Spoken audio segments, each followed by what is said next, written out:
Située sur les bords de l'Aveyron, au carrefour du Causse et du Ségala, mais aussi au croisement des routes antiques reliant Rodez à Cahors et Figeac à Toulouse, la bastide de Villefranche-de-Rouergue a été fondée en 1252 par Jean d'Arcis, sénéchal du Rouergue, sous l'égide d'Alphonse de Poitiers, alors comte de Toulouse et frère de Saint-Louis. Cette France méridionale, entre le nord de l'Aquitaine et les Pyrénées, le Rouergue et les ports de la Méditerranée, est sillonnée par les mythiques chemins conduisant à Saint-Jacques-de-Compostelle.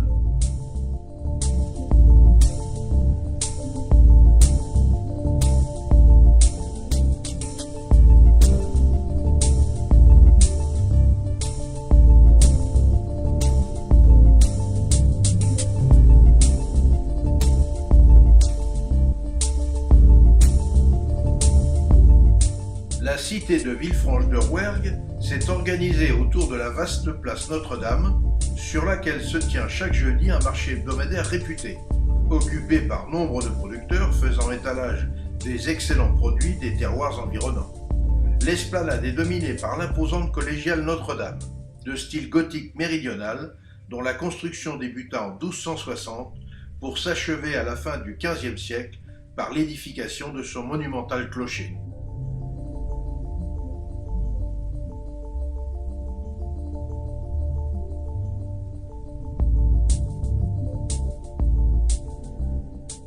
En pénétrant dans la collégiale, par le magnifique porche ecclésial, l'on peut immédiatement admirer la monumentale disposition du lieu avec le chœur surmonté d'imposants vitraux de 15 mètres de hauteur et, en levant les yeux vers la galerie située au-dessus du portail, contempler le très élégant buffet d'orgue du XVe siècle, restauré vers 1845 par Théodore Puget et doté de quelques 1500 tuyaux.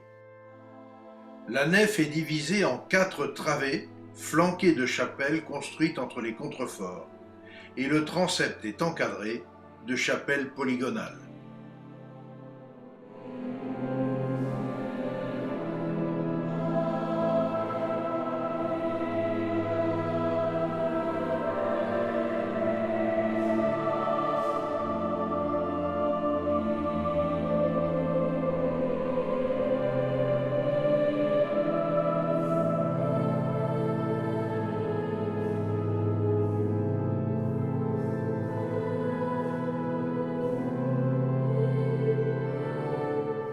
Le chœur retient particulièrement l'attention, grâce à un véritable chef-d'œuvre du XVe siècle, les 62 stalles décorées de surprenantes miséricordes, sculptées par André Sulpice entre 1473 et 1487.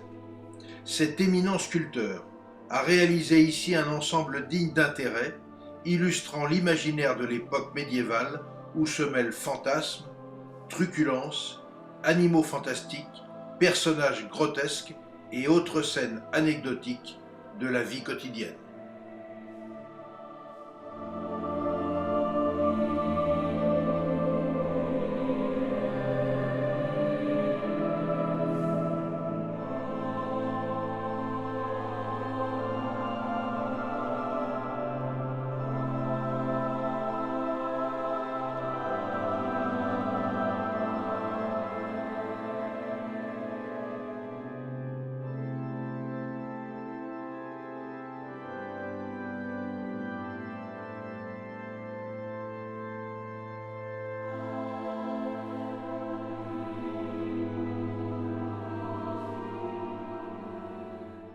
Au XIIIe siècle, des confréries de pénitents apparaissent dans l'Europe méridionale, et ainsi, 2 confréries sont fondées en 1609 à Villefranche-de-Rouergue, les pénitents bleus et les pénitents noirs. Chaque confrérie va alors faire construire sa propre chapelle, et celle des pénitents noirs fut édifiée entre 1642 et 1671 dans un style baroque en forme de croix grecque, surmonté d'un dôme coiffé d'un double clocheton. Mais c'est par la profusion de son décor intérieur richement peint et sculpté que cette magnifique chapelle surprend les visiteurs. Elle abrite en effet un imposant rétable en bois sculpté et doré à la feuille au XVIIIe siècle, représentant la Passion et la vie du Christ à l'aide de scènes particulièrement expressives et remarquables en raison de leur gigantisme et du réalisme de leur représentation. Sur les murs sont exposés 6 grands tableaux évoquant la vie de la Vierge, des œuvres réalisées à la fin du XVIIIe siècle par le peintre toulousain Charles Dujon. Ce sont ainsi des représentations iconographiques essentielles dans la chapelle d'une confrérie de pénitents, un sanctuaire du culte de la Vierge, cher à la contre-réforme catholique.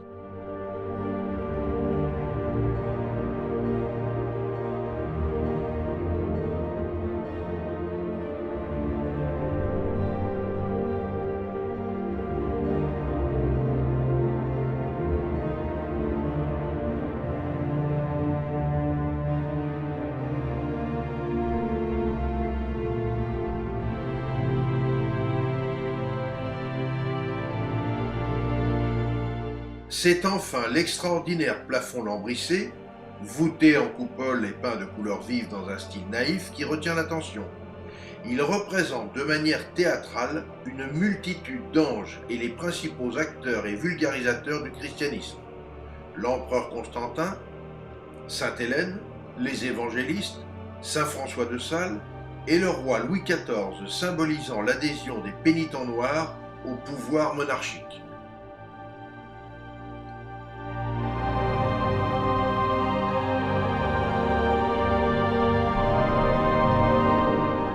Cette chapelle fut bénie par Monseigneur Louis Fouquet, évêque d'Agde et exilé à Villefranche par Louis XIV lors de la disgrâce de son frère, le célèbre surintendant des finances, Nicolas Fouquet.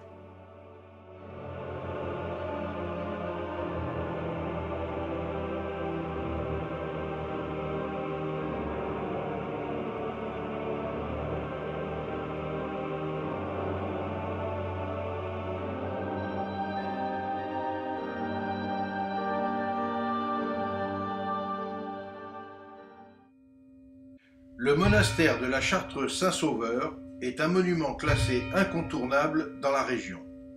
C'est un chef-d'œuvre du gothique flamboyant du XVe siècle, pourvu notamment de l'un des plus vastes cloîtres de France.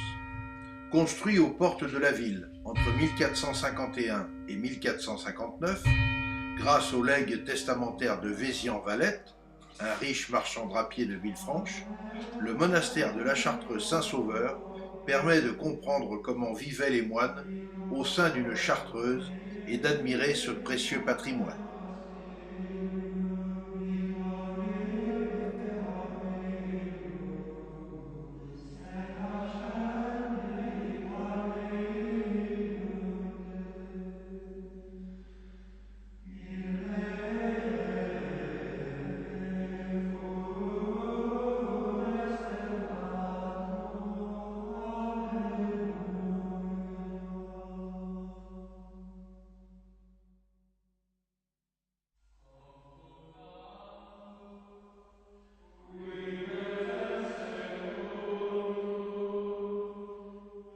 Tout d'abord, il faut prendre son temps dans la chapelle pour admirer les magnifiques stalles historiées et sculptées au XVe siècle par les ateliers du maître huchier André Sulpice.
Ensuite, on accède au vestibule éclairé par son vitrail consacré à la Vierge, à des saints chartreux et à des pères de l'Église.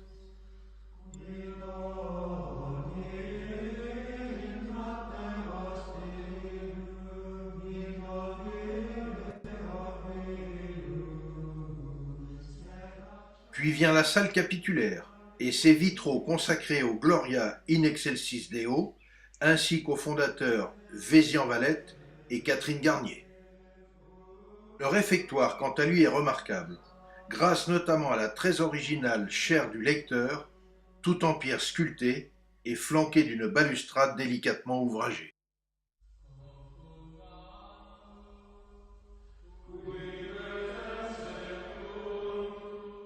Lorsque l'on pénètre dans le petit cloître, le regard est immédiatement saisi par ce véritable chef-d'œuvre de l'art gothique flamboyant, qui développe ici toute la puissance et l'esthétique de ses courbes et contre-courbes.